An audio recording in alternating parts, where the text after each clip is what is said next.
أعوذ بالله من الشيطان الرجيم بسم الله الرحمن الرحيم سبحان الذي أسرى بعبده ليلا من المسجد الحرام إلى المسجد الأقصى الذي باركنا حوله لنريه من آياتنا إنه هو السميع البصير صدق الله العظيم. سامعین محترم اور معزز ساتھیوں،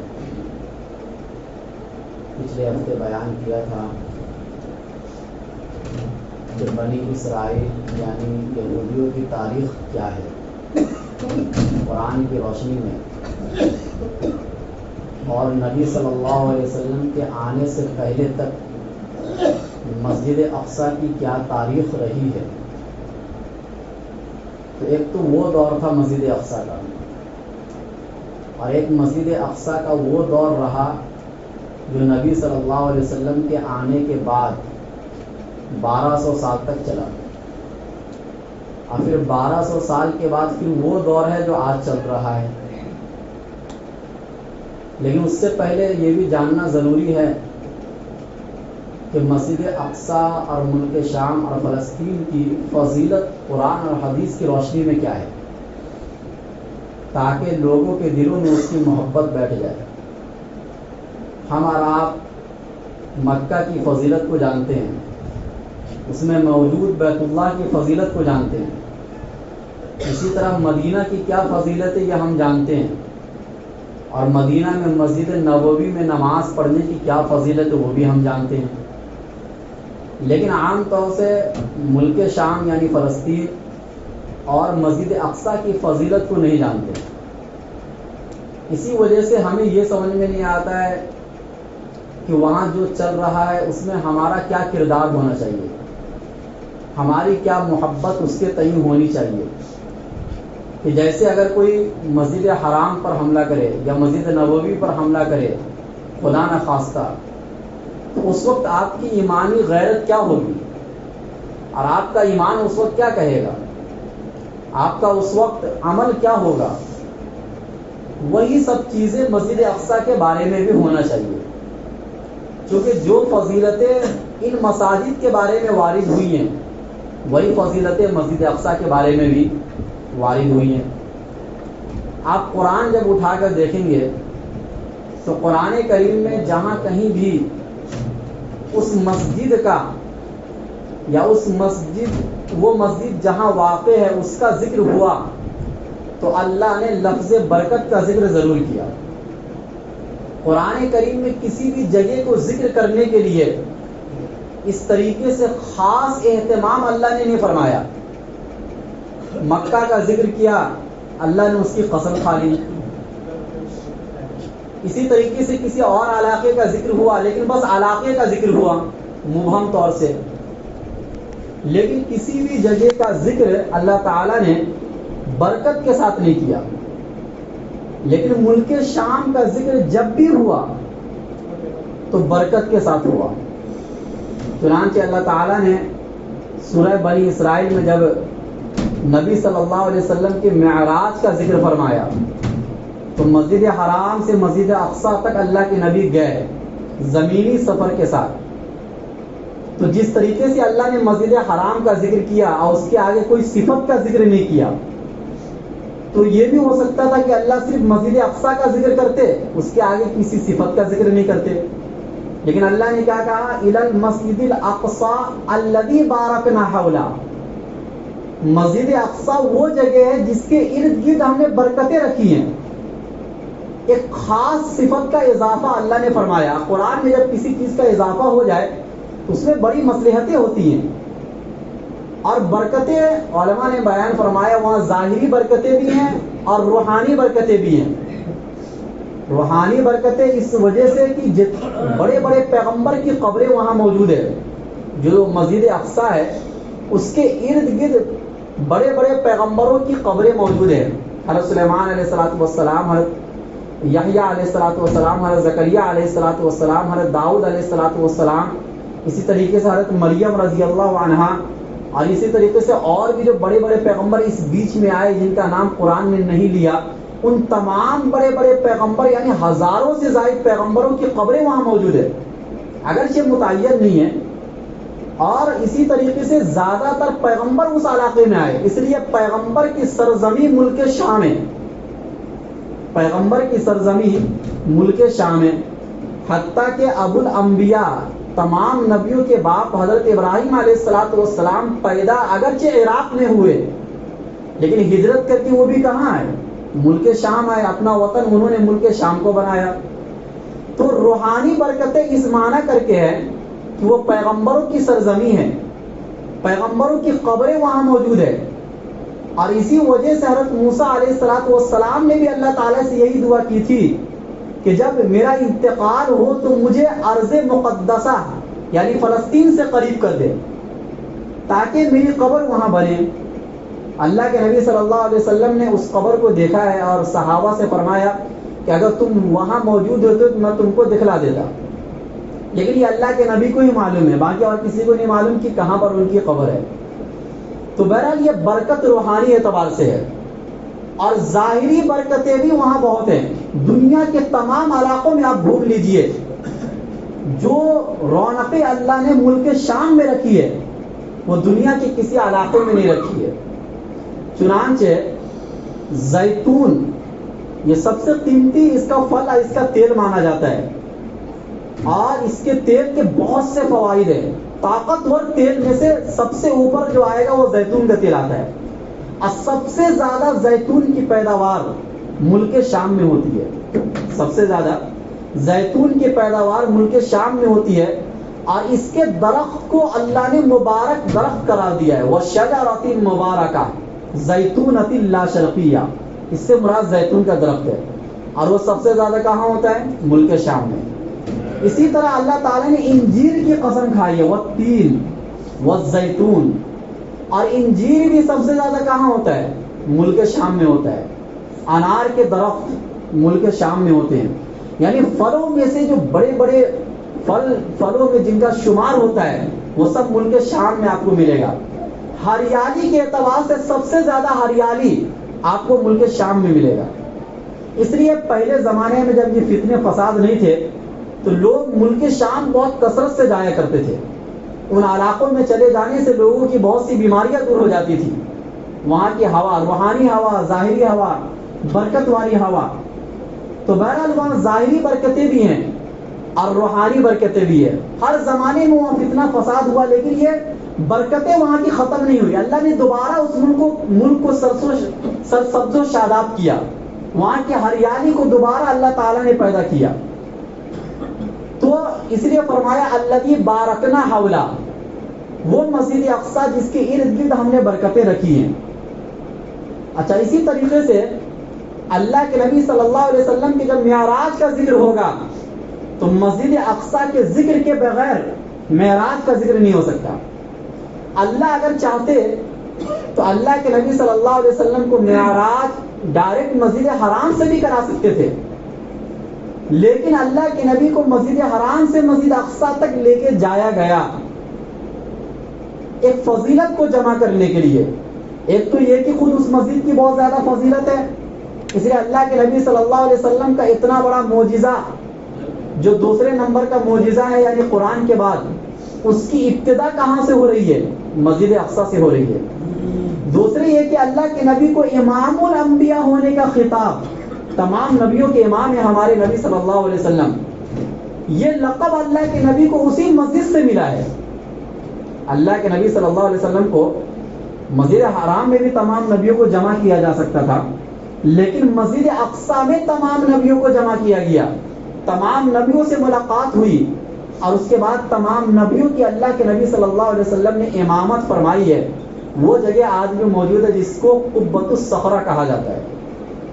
اسی طریقے سے اللہ کے نبی صلی اللہ علیہ وسلم جب سفر معراج سے واپس آئے تو ڈائریکٹ مکہ نہیں آئے، بلکہ پہلے مسجد اقصی آئے، اور جس سواری کو انہوں نے باندھا تھا اس سواری پر سوار ہو کر دوبارہ پھر مکہ آئے. حضرت ابو بکر صدیق رضی اللہ تعالیٰ عنہ کو صدیق کا لقب ملا اسی سفر کی تصدیق کرنے کی وجہ سے کہ ایک رات میں اتنا بڑا سفر ہوا لوگوں نے انکار کیا، لیکن حضرت ابو بکر صدیق نے اس کی تصدیق کی، ان کو اس دن سے صدیق کا لقب ملا۔ اسی طریقے سے اللہ کے نبی صلی اللہ علیہ وسلم جب ہجرت کر کے مدینہ آئے تو مدینہ میں 16 اور 17 مہینے جو نمازیں پڑھی ہیں ان نمازوں کا ذکر مسجد اقصیٰ کے بغیر نہیں ہو سکتا۔ گویا کہ اللہ کے نبی صلی اللہ علیہ وسلم اس مسجد نبوی کے اندر 16 اور 17 مہینے مسجد اقصیٰ کی طرف گھوم کے نماز پڑھے ہیں، اور اسی مسجد نبوی کے اندر اس کے بعد کی پوری زندگی اللہ کے نبی صلی اللہ علیہ وسلم مسجد حرام کی طرف گھوم کے نماز پڑھے۔ تو مسجد نبوی ہی کی مسجد میں اللہ کے نبی دونوں طرف گھوم کر نماز پڑھے ہیں۔ اگرچہ ایک مسجد مدینہ میں ایسی بھی ہے جس کو مسجد قبلتین کہا جاتا ہے، جس میں ایک ہی نماز ایک وقت کی دو قبلے کی طرف پڑھی گئی، اس لیے اس کا نام مسجد قبلتین ہے۔ لیکن اللہ کے نبی صلی اللہ علیہ وسلم مسجد نبوی میں نماز پڑھاتے تھے، وہاں کے امام تھے، تو وہاں دونوں طریقے سے اللہ کے نبی نے امامت کی ہے۔ اور اس بیچ بہت سے صحابہ شہید ہوئے، اسی بیچ غزوہ بدر ہوا، اسی بیچ میں اور بھی دوسری جنگیں ہوئی ہیں۔ وہ صحابہ دنیا سے اس حال میں گئے کہ ان کا قبلہ اول بھی اور آخر بھی کیا تھا؟ مسجد اقصیٰ ہی تھا۔ اور اللہ نے قرآن کریم میں ذکر کیا، جب مسجد حرام کو قبلہ بنانے کی بات آئی تو اللہ نے کہا سیقول السفہاء من الناس ما ولاہم عن قبلتہم التی کانوا علیہا، ان قریب لوگ کہیں گے کہ ان کو اس قبلے سے جس پر یہ تھے کس چیز نے پھیر دیا۔ یعنی مسجد اقصیٰ کی طرف گھوم کے نماز پڑھتے تھے، پھر اچانک مسجد حرام کی طرف گھوم کے نماز پڑھنے لگ گئے، آخر یہ ایسا کیوں ہوا؟ اللہ نے یہاں پر مسجد اقصیٰ کو بھی لفظ قبلہ سے تعبیر فرمایا، گویا کہ مسجد اقصیٰ کی قبلہ ہونا یہ قرآن سے بھی ثابت ہے، حدیث سے تو ثابت ہی ہے لیکن قرآن سے بھی ثابت ہے۔ اسی طریقے سے اور بھی پیغمبروں کا اللہ نے ذکر کیا، اور جب ان کے ملک شام جانے کا ذکر ہوا تو جب بھی ملک شام کا نام آیا، فلسطین کا نام آیا، اللہ تعالیٰ نے تقریباً قرآن کریم میں 5 یا 6 جگہوں پر ملک شام کا نام لیا، 5 جگہوں پر لفظ برکت کا ذکر کیا، اور ایک جگہ پر لفظ مقدس کا ذکر کیا۔ اس کے بغیر اس سرزمین کا ذکر اللہ نے نہیں کیا۔ اس سے ہمیں اور آپ کو اندازہ لگا لینا چاہیے کہ اس سرزمین کی اللہ کی نظر میں کتنی ویلیو ہے۔ اور ہمارا قرآن چونکہ اس بات کی گواہی دے رہا ہے تو یہ نہیں کہا جائے گا کہ پچھلے انبیاء کے شریعتوں میں یہ مقدس سرزمین تھی، نہیں، ہمارے لیے بھی یہ مقدس سرزمین ہے، اور اللہ نے اس کی مقدسیت کو شریعتوں کے ساتھ منسوخ نہیں فرمایا، جیسے کہ بہت سی کتابوں کا اللہ نے منسوخ کر دیا، ان کی شریعتوں کو منسوخ کر دیا، لیکن اس کی مقدس سرزمین ہونے کو اللہ نے منسوخ نہیں کیا۔ یہ ابھی تک ہے اور قیامت تک رہے گا، حتیٰ کہ قیامت کے قریب سب سے زیادہ ایمان والے لوگ اور سب سے اچھے لوگ ملک شام میں ہوں گے۔ وہ آپ کو سرزمین عرب میں بھی نہیں ملیں گے اچھے لوگ، جتنے اچھے لوگ آپ کو ملک شام اور فلسطین میں ملیں گے۔ اللہ کے نبی صلی اللہ علیہ وسلم نے ایک حدیث میں فرمایا کہ طوبیٰ للشام، ملک شام والوں کے لیے خوشخبری ہو۔ صحابہ نے عرض کیا لأی ذالک یا رسول اللہ، کس وجہ سے ان لوگوں کے لیے خوشخبری ہوگی؟ وجہ کیا ہے؟ خوشخبری مکہ والوں کے لیے ہو تو سمجھ میں آتا ہے، مدینے والوں کے لیے ہو تو سمجھ میں آتا ہے، اس لیے کہ یہ نبیوں کی شہر ہے، ہمارے نبی کا شہر ہے، وحی کے اترنے کی جگہ ہے، اللہ نے اس سرزمین کی قسم کھائی ہے۔ لیکن ملک شام والوں کے لیے خوشخبری کیوں؟ اللہ کے نبی صلی اللہ علیہ وسلم نے فرمایا لأن ملائکۃ الرحمن باسطۃ اجنحتها علی الشام، اس لیے کہ رحمان کے فرشتے یعنی اللہ کے فرشتے اپنے پروں کو بچھائے ہوئے رہتے ہیں ملک شام پر۔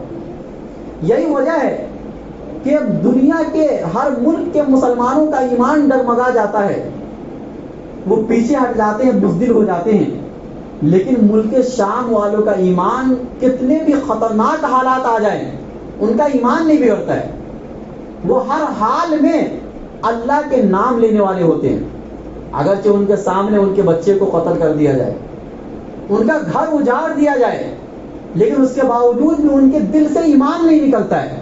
کیوں؟ اس لیے کہ رحمان کے فرشتے اپنی نگرانی میں اس ملک کو لیے ہوئے ہوتے ہیں۔ ایک حدیث میں اللہ کے نبی صلی اللہ علیہ وسلم نے فرمایا کہ اللہم بارک لنا فی شامنا، اللہم بارک لنا فی یمننا، کہ اللہ تو ہمارے لیے برکت عطا فرما ملک شام میں اور برکت عطا فرما یمن میں۔ صحابہ نے عرض کیا وفی نجدنا، ہمارے نجد کے لیے بھی دعا کر دیجئے، یعنی سرزمین عرب کے لیے بھی دعا کر دیجئے۔ تو اللہ کے نبی نے پھر فرمایا اللہم بارک لنا فی شامنا و بارک لنا فی یمننا، کہ برکت ملک شام میں اترے اور یمن کے اندر اترے۔ صحابہ نے دوبارہ عرض کیا کہ سرزمین عرب کے لیے بھی دعا کر دیجئے۔ اللہ کے نبی صلی اللہ علیہ وسلم نے فرمایا ہناک الزلازل والفتن، یہاں تو زلزلے اور فتنے آئیں گے آخری وقت میں، سرزمین عرب کے اندر زلزلے آئیں گے، فتنے آئیں گے۔ وَبِهَا يَطْلُعُ قَرْنُ الشَّيْطَانِ، اور یہیں سے شیطان کی سینگ نکلے گی، یعنی دمشق اور اس جیسے جو علاقے ہیں یا عراق کے جو علاقے ہیں ان علاقوں میں اس طریقے کے فتنے آئیں گے، اور وہ فتنے اٹھتے اٹھتے مکہ اور مدینہ تک بھی جائیں گے۔ اگرچہ دجال کا فتنہ وہاں تک نہیں جائے گا، لیکن اندرونی فتنہ، دلوں کا فتنہ، لوگوں کے بگاڑ کا فتنہ یہ پیدا ہوگا۔ ایک حدیث میں اللہ کے نبی صلی اللہ علیہ وسلم نے فرمایا کہ سیکون ہجرت بعد ہجرت، ان قریب زمانہ ایسا آئے گا کہ لوگ اپنے ملک کو چھوڑ چھوڑ کر دوسرے ملک جا رہے ہوں گے، لیکن فخیار اہل الارض الزمہم مہاجر ابراہیم، سرزمین میں سب سے بہترین سرزمین وہ ہوگی کہ لوگ ہجرت کر کے ملک شام جائے۔ یعنی انسان کو اگر ہجرت کرنا ہے اور کسی ملک کا انتخاب کرنا ہے تو وہ انتخاب کس ملک کا ہونا چاہیے؟ ملک شام کا ہونا چاہیے۔ یہ اللہ کے نبی صلی اللہ علیہ وسلم نے فرمایا۔ ایک حدیث میں اللہ کے نبی صلی اللہ علیہ وسلم نے فرمایا کہ ایک زمانہ ایسا آئے گا کہ تم 3 گروہوں میں بٹ جاؤ گے، ایک یمن کے اندر، ایک لشکر عراق میں ہوگا، ایک لشکر ملک شام میں ہوگا۔ صحابہ نے عرض کیا کہ ہمیں کس لشکر میں شامل ہونا چاہیے؟ اللہ کے نبی نے فرمایا علیکم بالشام، تمہیں ملک شام والے لشکر میں شامل ہونا چاہیے۔ اس کے کیوں؟ اس لیے کہ وہ سرزمین میں سب سے پسندیدہ سرزمین اللہ کے نزدیک، اور ان قریب اچھے اچھے لوگ اٹھ اٹھ کر سب ملک شام چلے جائیں گے اور دنیا اچھے لوگوں سے خالی ہو جائے گی۔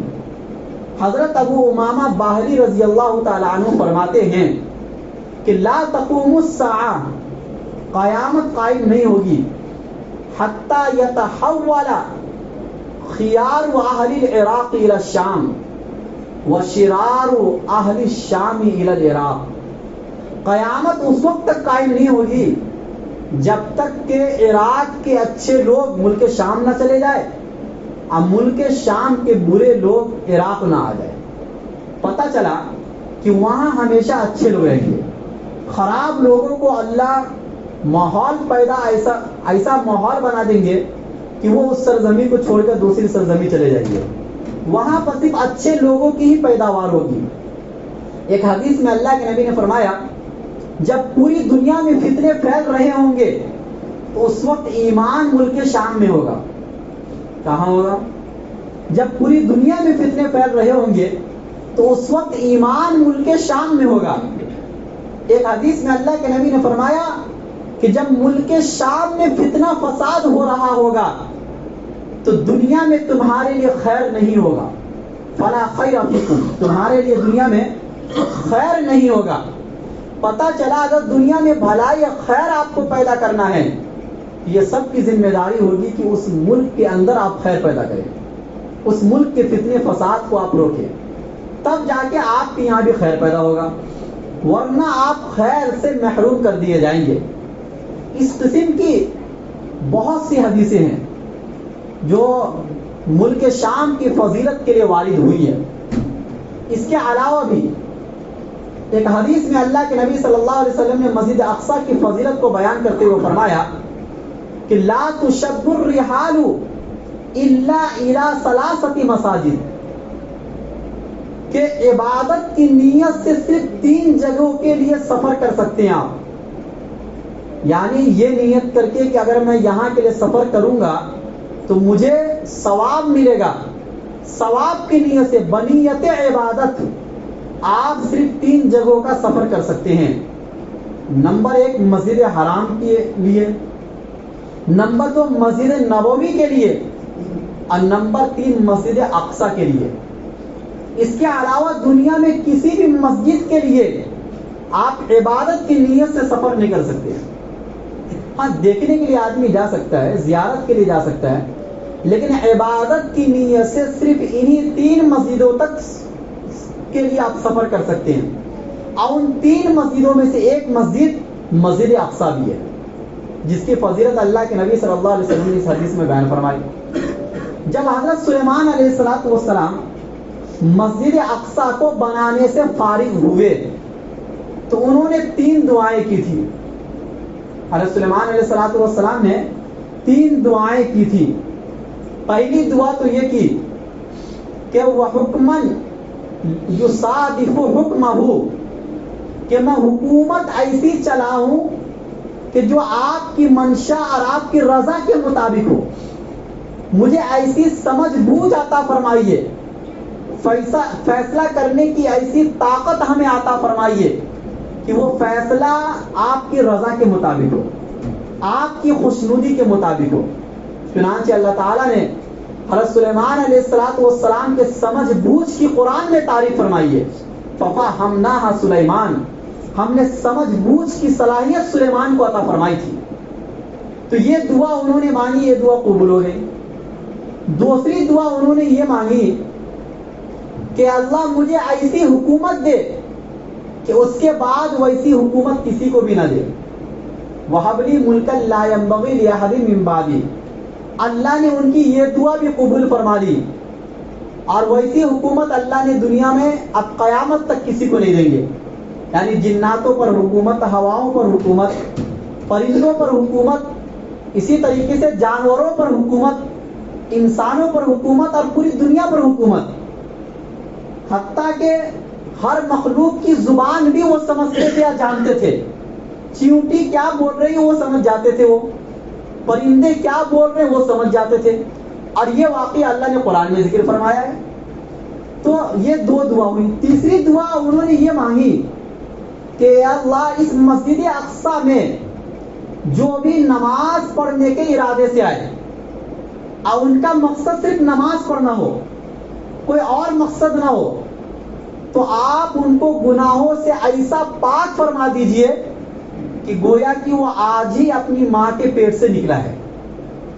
اللہ کے نبی صلی اللہ علیہ وسلم نے فرمایا کہ مجھے امید ہے اللہ تعالیٰ سے کہ حضرت سلیمان علیہ السلام کی یہ دعا بھی قبول ہو گئی.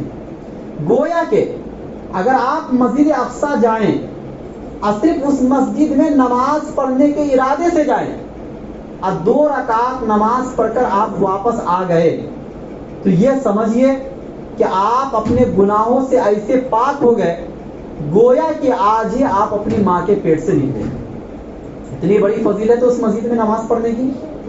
ایک حدیث میں اللہ کے نبی صلی اللہ علیہ وسلم نے فرمایا کہ یہاں نماز پڑھنے پر ایک نماز پڑھنے کا ثواب ملے گا، لیکن مسجد اقصی میں ایک نماز پڑھنے پر 1000 نماز پڑھنے کا ثواب ملے گا. صحیح بخاری کی حدیث ہے. یعنی مسجد حرام میں تو ایک نماز پڑھنے پر 1,00,000 نماز پڑھنے کا ثواب ملتا ہے مسجد حرام میں. مسجد نبوی کے اندر بھی کسی حدیث میں 25,000 نماز کا ذکر ہے، کسی حدیث میں 50,000 نماز کا ذکر ہے. تو وہاں بھی نماز پڑھنے کی فضیلت بہت زیادہ ہے. اور تیسرے نمبر پر مسجد اقصی ہے، جہاں کے بارے میں اللہ کے نبی صلی اللہ علیہ وسلم نے فرمایا کہ وہاں ایک نماز پڑھنے پر 1000 نماز پڑھنے کا ثواب ملتا ہے. ایک حدیث میں اللہ کے نبی صلی اللہ علیہ وسلم نے فرمایا کہ من احل بحجۃ او عمرۃ من المسجد الاقصی غفر له ما تقدم من ذنبه وما تاخر. کہ جس نے حج یا عمرے کا احرام باندھا مسجد اقصی سے، یعنی ایک تو یہ ہوتا ہے کہ آپ اپنے گھر سے احرام باندھ کر جائیں، ایک یہ ہے کہ آپ پہلے مسجد اقصی جائیں اور وہاں سے احرام باندھ کر آپ آئیں اور حج یا عمرہ آپ ادا کریں، تو اللہ کے نبی نے فرمایا کہ اس کے اگلے پچھلے تمام گناہ معاف ہو جائیں گے. اور دوسری روایت میں وجبت لہ الجنہ، اس کے لیے جنت واجب ہو گئی. مسجد اقصی سے احرام باندھ کر مکہ آنے پر اللہ کے نبی نے اتنی بڑی فضیلت سنائی کہ اس کے لیے جنت کیا ہو گئی؟ واجب ہو گئی. ایک حدیث کے اندر حضرت میمونہ رضی اللہ عنہا، جو ایک تو حضرت میمونہ وہ ہے جو اللہ کے نبی صلی اللہ علیہ وسلم کی زوجہ مطہرہ ہیں، یہ ایک دوسری میمونہ تھی جو اللہ کے نبی صلی اللہ علیہ وسلم کی آزاد کردہ تھی. انہوں نے اللہ کے نبی صلی اللہ علیہ وسلم سے سوال کیا کہ آپ مسجد اقصی کے بارے میں کچھ ہمیں بتائیے. تو اللہ کے نبی صلی اللہ علیہ وسلم نے فرمایا کہ اگر تمہیں موقع ملے تو اس مسجد میں جا کر نماز پڑھو.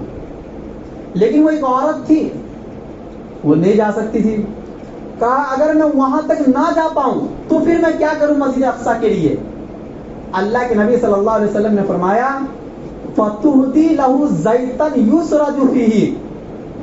اس زمانے میں چونکہ مسجدوں میں تیل سے روشنی جلائے جاتے تھے، تو اللہ کے نبی نے فرمایا کہ وہاں روشنی جلانے کے لیے کچھ تیل بھیج دینا.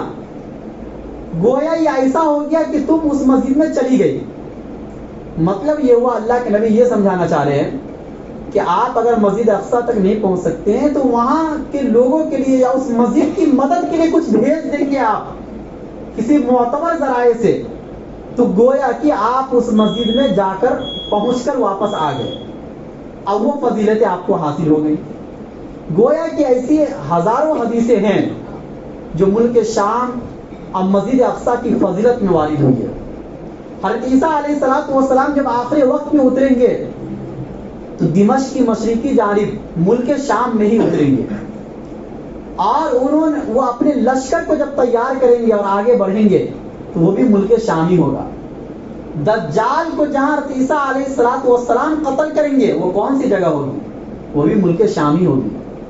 پتہ چلا اس مسجد کی بہت زیادہ فضیلت ہے، اور اس مسجد کے ارد گرد جو ماحول اللہ نے بنا کے رکھا ہے برکتوں والا اور روحانی ماحول، وہ ہمیشہ کے لیے ہے. تھوڑے بہت کبھی کبھار ایسا حالات خراب ہوتے ہیں، یہ اللہ کی طرف سے ہوتا ہے. جب دنیا میں برے لوگ زیادہ پیدا ہو جاتے ہیں تو اچھے لوگوں کو چھانٹنے کے لیے اللہ اس طریقے کے ماحول پیدا کرتے ہیں. یہ ایسا ہی ہے جیسا کہ مکہ کی سرزمین پر اللہ کے نبی صلی اللہ علیہ وسلم صحابہ کرام پر مصیبتوں کے پہاڑ ٹوٹے، لیکن یہ اس وجہ سے تھے کہ ایک تو ان کی تربیت کرنا مقصود تھا، ان کو آگے کے لیے تیار کرنا تھا، بنانا تھا ان کو، اور یہ بھی مقصد تھا کہ اچھے کون ہیں برے کون ہیں وہ یہاں سے چھٹ جائے. کیونکہ اچھے لوگ مصیبت جھیل لیں گے، جو اللہ کو ماننے والے لوگ ہوں گے وہ مصیبت جھیل لیں گے، لیکن جن کے دل میں ایمان نہیں ہوگا، نفاق ہوگا، بظاہر مسلمان ہوں گے، دل میں اللہ کی محبت نہیں ہوگی، رسول اللہ کی محبت نہیں ہوگی، وہ دین کے نام پر کوئی بھی مصیبت نہیں جھیلے گا، وہ ایمان سے گر جائے گا، لیکن مصیبتوں کو جھیلنے کے لیے تیار نہیں ہوگا. تو حالات وقتی طور پر آتے ہیں، لیکن غلبہ ہمیشہ حق کا ہوتا ہے.